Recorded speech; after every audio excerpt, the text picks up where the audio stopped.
Assalamualaikum warahmatullahi wabarakatuh. Perkenalkan, nama saya Hengki Rainalu Wardana dengan NIM 41223241300711.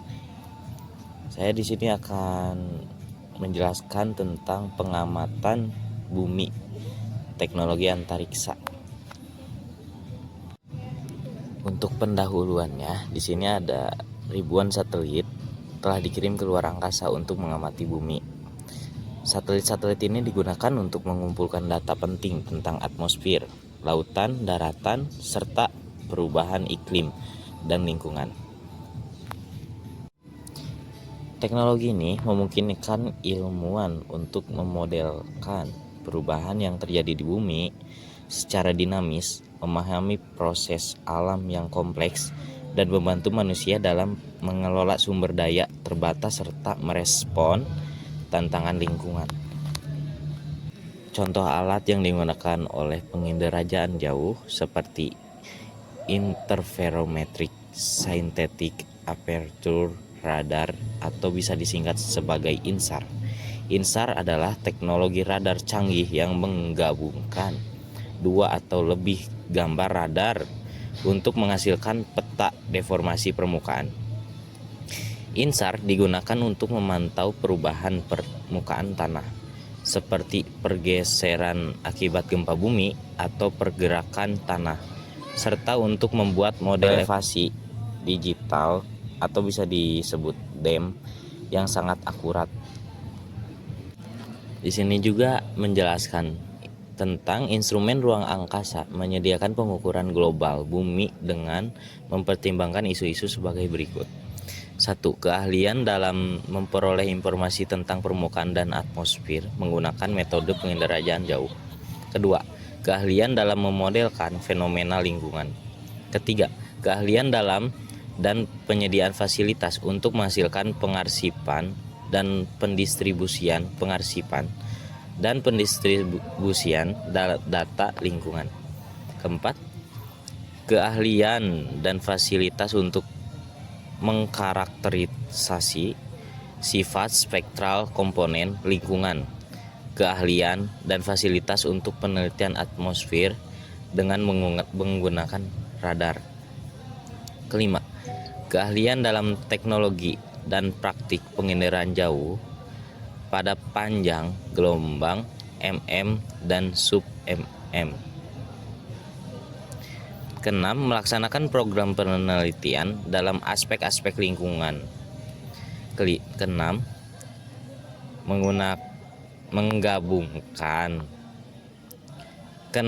menggabungkan aplikasi e-science dalam penelitian lingkungan. Pengamatan bumi menggunakan satelit. Satelit berobservasi bumi seperti Envisat, Terra Aqua, ERS, dan lainnya. Digunakan untuk memantau atmosfer, permukaan darat, permukaan laut, dan permukaan es. Satelit ini mengoperasikan berbagai jenis sensor, termasuk radar dan inframerah, yang memberikan data penting tentang fenomena lingkungan dari berbagai aspek. Sejak peluncuran Explorer ke-7 pada tahun 1959, satelit telah digunakan untuk mengukur anggaran radiasi bumi. Program Landsat dimulai pada tahun 1972, menjadi tonggak penting dalam pengamatan bumi karena menyajikan data multiband dari permukaan bumi secara terus-menerus dan operasional. Synthetic Aperture Radar atau bisa disingkat SAR sangat efektif karena dapat beroperasi dalam segala kondisi cuaca dan siang malam. Radar SAR mampu menembus awan dan gelap serta untuk mengidentifikasi struktur geologi permukaan laut dan topografi dengan resolusi tinggi. Pengembangan lanjutan seperti DINSAR, Differential INSAR, dan PS INSAR, Persistent Scatter INSAR meningkatkan ketelitian pemantauan. Teknologi ini digunakan untuk memantau pergeseran tanah secara milimeter dalam periode harian hingga tahunan, sangat berguna dalam mitigasi bencana seperti gempa bumi, longsor, dan letusan gunung berapi. Di sini saya juga ingin menjelaskan digital elevation model atau bisa dibilang dengan DEM. DEM adalah representasi 3 dimensi dari permukaan bumi. DEM dapat dibuat dengan berbagai metode termasuk pengukuran geodesi, fotogrametri, dan penginderajaan jauh. INSAR memberikan metode otomatis dan presisi tinggi untuk menghasilkan DEM yang bermanfaat dalam pemetaan topografi ataupun analisis lingkungan. Di alat INSAR ini pun ada keunggulan dan kekurangannya. Kelebihan utama INSAR adalah cakupan luas, akurasi tinggi, dan tidak memerlukan kontak langsung dengan area yang diamati. Namun, hasilnya dapat mempengaruhi oleh kondisi atmosfer dan geometri pencitraan. Meskipun demikian, keunggulan dalam efisiensi, biaya, dan kemudahan pemrosesan menjadi INSAR sebagai teknologi unggulan. Di sini ada contoh kasus Sungai Kura, Azerbaijan. Azerbaijan memiliki 3 jenis sungai: sungai abadi, sungai musiman, dan episodik. Faktor-faktor seperti ini, pencairan salju, curah hujan, dan topografi sangat mempengaruhi aliran air sungai. Sungai Kura di Azerbaijan merupakan daerah rawan banjir. Teknologi penginderajaan jauh digunakan untuk memetakan area genangan dan membantu dalam memanajemen risiko. INSAR dan DEM digunakan untuk memodelkan wilayah berisiko dan menyusun strategi mitigasi berdasarkan data aktual. Banjir di Azerbaijan berdampak besar terhadap pertanian dan pemukiman. Erosi dan sedimentasi memperparah kerusakan distribusi air yang tidak merata, dan pencemaran sungai menambah kompleks pengelolaan sumber daya air. Teknologi antariksa dalam pemantauan, mitigasi, dan kesiapsiagaan bencana. Teknologi antariksa berperan penting dalam mitigasi bencana, termasuk sistem peringatan dini, kolaborasi global seperti GEOS dan Badan PBB mendukung penerapan sistem pengamatan bumi untuk mengurangkan resiko bencana. Sistem informasi geografis atau dibilang SIG dan penginderajaan jauh digunakan untuk zonasi wilayah rawan bencana, perencanaan tata ruang, dan pengambilan keputusan berbasis data. Pemantauan bencana alam dengan integrasi teknologi antariksa dapat difokuskan pada hal-hal berikut ini. 1. Indikasi perubahan di seluruh pengamatan bumi melalui bencana alam. 2. Mengurangi korban jiwa dan harta benda akibat bencana alam. 3. Evaluasi data satelit untuk pemahaman lebih lanjut, penilaian, prediksi, mitigasi, dan beradaptasi terhadap variabilitas dan perubahan iklim. 4. Pengaruh faktor bencana alam terhadap pemahaman tentang kesehatan manusia. Metode yang digunakan untuk analisis citra ALOS dan Landsat digunakan untuk membuat peta genangan banjir dengan DEM dan metode interpolasi seperti IDW atau Inverse Distance Weighting. Daerah rawan dapat diprediksi dan divisualisasikan secara detail. Analisis manfaat dari pengurangan risiko bencana melibatkan sejumlah tantangan khusus, termasuk 1. Sedikit informasi terkait yang tersedia mengenai frekuensi dan intensitas kejadian bahaya. terutama dalam konteks negara berkembang yang menyiratkan ketidakpastian mengenai resiko. Kedua, banyak manfaat dari setiap tindakan mengurangi risiko bencana, baik yang dilakukan dalam konteks proyek pengurangan risiko maupun sebagai bagian dari jenis pembangunan lainnya. Terkait dengan kerugian langsung dan tidak langsung yang tidak akan terjadi jika peristiwa bahaya terkait terjadi selama masa proyek, daripada aliran manfaat positif yang akan terjadi seperti yang terjadi pada investasi lainnya. Contoh pengolahan data satelit. Citra Alos diakuisisi pada tanggal 10 Juni 2007 sebagai gambar 2 berikut ini. Citra tersebut direferensikan ke UTM zona 39 Utara WGS 84 menggunakan algoritma rektifikasi polinomial tingkat pertama dengan 30 titik kontrol tanah GCP yang diekstraksi dari peta topografi digital pada skala 1:100.000. Kesalahan root mean square atau disingkat RMS adalah sebesar 0,5 pixel atau 5 meter. Pembuatan model elevasi digital. Model elevasi digital atau DEM dihasilkan dari garis kontur digital dan titik-titik ketinggian dari peta topografi seperti di gambar 3 berikut ini.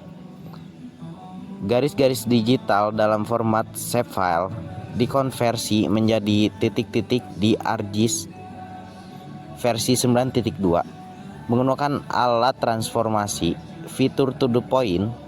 Titik-titik tersebut diinterpolasi menggunakan metode pembobotan jarak terbalik IDW. Pengolahan data satelit. Metode pembobotan jarak terbalik. Pembobotan jarak terbalik adalah metode interpolasi sederhana di mana lingkungan di sekitar titik interpolasi diidentifikasi dan rata-rata tertimbang diambil dari nilai pengamatan di dalam lingkungan ini. Bobotnya adalah fungsi menurun dari jarak. Secara umum, seseorang dapat radius atau sejumlah titik. Seseorang dapat mendefinisikan bentuk matematis dan fungsi pembobotan dan ukuran lingkungan yang dinyatakan sebagai radius atau sejumlah titik. Fungsi pembobotan yang paling sederhana atau W adalah pangkat terbalik. Rumusnya sebagai berikut. W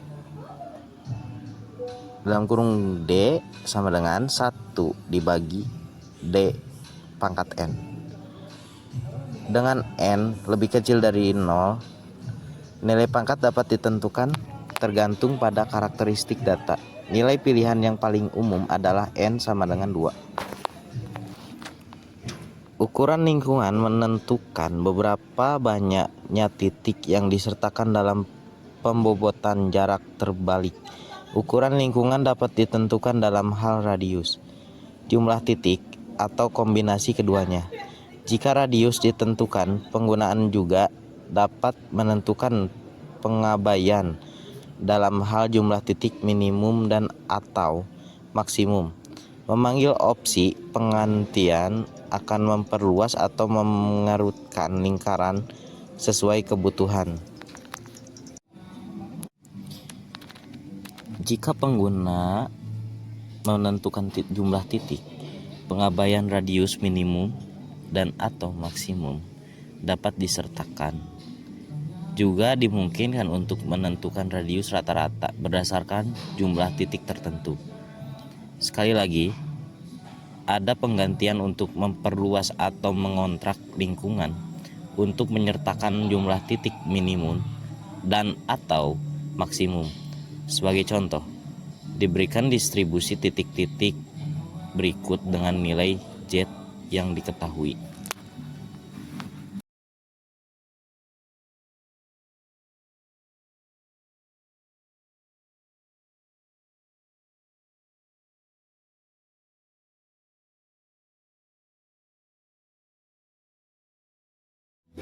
Dalam penelitian ini, IDW dengan pangkat Orde 2 digunakan untuk menginterpolasi nilai elevasi karena detail kasar dari data asli dan tujuan umum penelitian.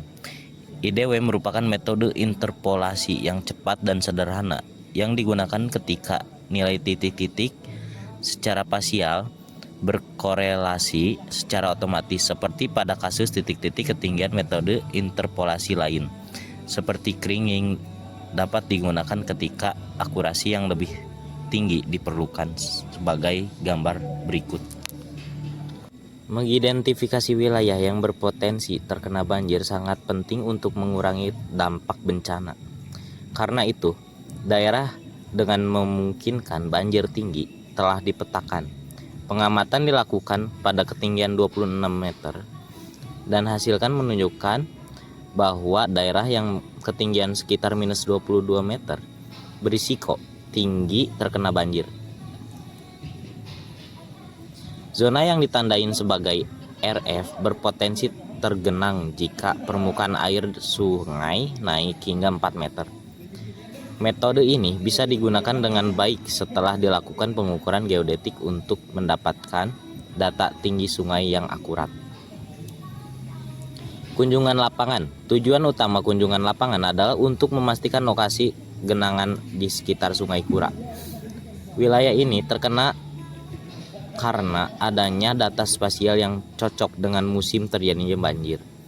2 kunjungan dilakukan di distrik Salyan, Azerbaijan pada musim panas saat salju mencair, dan banjir musim gugur saat hujan deras. Lokasi yang paling rentan ditentukan terlebih dahulu, lalu alat ukur dipasang di sungai dan posisi dicatat menggunakan GPS. Berikut gambar pengolahan data satelit.